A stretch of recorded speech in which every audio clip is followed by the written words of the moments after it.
Bismillahirrahmanirrahim. Assalamualaikum warahmatullahi wabarakatuh.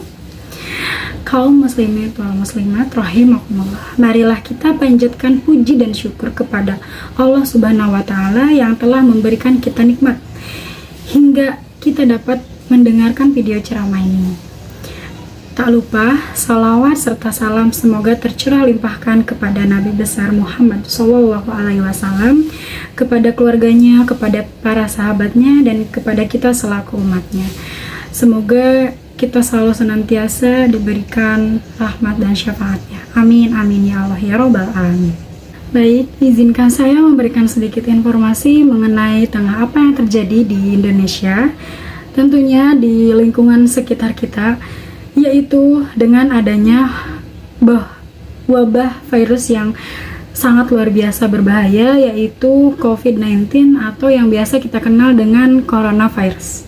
Seperti yang kita tahu, bahwasanya coronavirus telah terjadi di Indonesia sejak 2020, lebih tepatnya pada tanggal 2 Maret 2020. Pada saat itu, Presiden kita, Joko Widodo, atau kita semua kenal dengan Pak Jokowi, mengonfirmasi bahwasannya ada 2 orang yang terjangkit corona pada saat itu. Yang pertama seorang perempuan yang berusia 31 tahun, kemudian yang kedua seorang perempuan juga yang berusia 64 tahun.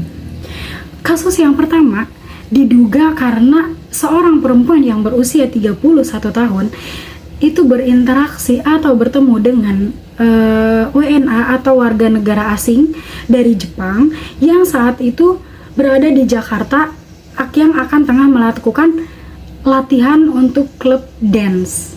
Nah, pada saat itulah Pak Jokowi mengira bahwa terjangkitnya virus corona kasus pertamanya yaitu pada saat pertemuan itu. Nah, teman-teman, dengan adanya kasus corona yang pertama mematahkan mitos bahwa Indonesia kebal corona, seperti itu. Dan pada saat itu juga telah terkonfirmasi bahwa sudah lebih dari 50 negara yang terjangkit COVID-19. Nah, sejak saat itu Wuhan juga telah melaporkan kepada WHO bahwa telah menemukan kejadian aneh yang disebabkan oleh COVID-19 pada Desember 2020 lalu. Kemudian, pakar dari Fakultas Kesehatan Masyarakat Universitas Indonesia atau FKM UI menyatakan bahwasanya corona telah datang ke Indonesia pada minggu ketiga di bulan Januari 2020. Pernyataan yang dikeluarkan oleh pakar FKM UI yaitu berdasarkan kasus yang terjadi karena adanya laporan dari orang dalam pantauan atau ODP dan juga pasien dalam pengawasan atau PDP. Baik teman-teman, seperti yang sudah kita ketahui, sudah banyak cara yang dilakukan oleh pemerintah guna untuk memberantas kasus ini, untuk meminimalisir kenaikan angka yang semakin tinggi tentang kasus corona ini.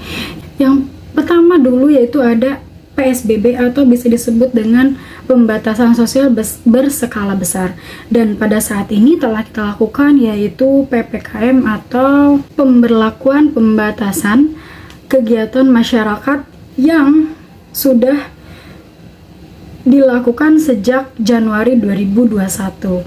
Nah, sekarang ini kita tengah menghadapi PPKM pada level 4 di Jawa dan Bali.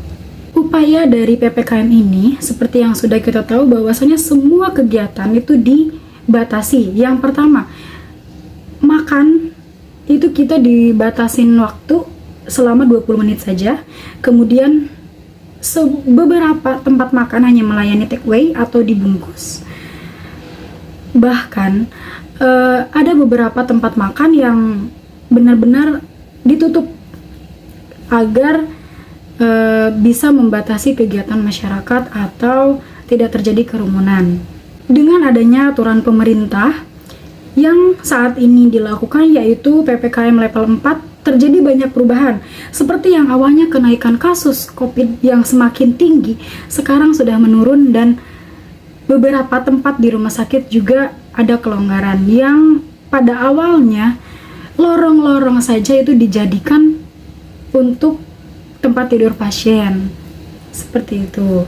Tidak hanya tempat makan yang dibatasi, namun seperti tempat berbelanja, mall atau toserba juga dibatasi, ditutup lebih awal, bahkan ada yang menutup total. Tidak boleh ada pengunjung yang datang. Nah, di sini saya akan memberikan tips juga kepada teman-teman, gimana sih bahwasanya kita jangan sampai panik dengan situasi yang terjadi pada saat ini. Yang pertama, kita harus selalu meningkatkan imun. Kita harus selalu dalam keadaan happy, harus dalam good mood gitu kan ya. Nggak boleh berada di situasi yang bikin down terus. Kalau misalkan kita sedang down, yuk kita cari apa penyebabnya dan berusaha untuk tetap good mood setiap hari. Seperti itu. Selain daripada itu, kita juga bisa meningkatkan keimanan, takwa kita kepada Allah Subhanahu wa Ta'ala dengan menjaga ibadah kita, tetap selalu di jalan Allah, tetap mengikuti aturan-aturan Allah dan menjauhi larangan-larangannya. Kemudian yang terakhir, kita juga harus senantiasa berhusnuzon kepada Allah bahwasanya ketika kita dalam keadaan sakit, maka Allah lah yang akan menyembuhkan kita, dan kita harus selalu berpositif thinking kepada Allah bahwasanya segala sesuatu yang terjadi atas kehendaknya, yang sakit bisa disembuhkan dan yang sembuh akan terus selalu dalam keadaan sehat walafiat.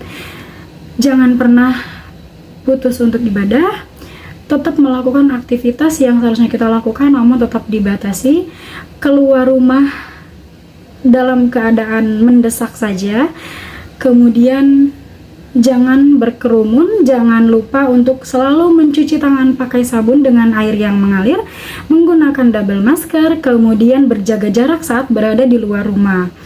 Baik teman-teman, itu saja yang dapat saya sampaikan. Semoga semua ini dapat segera selesai.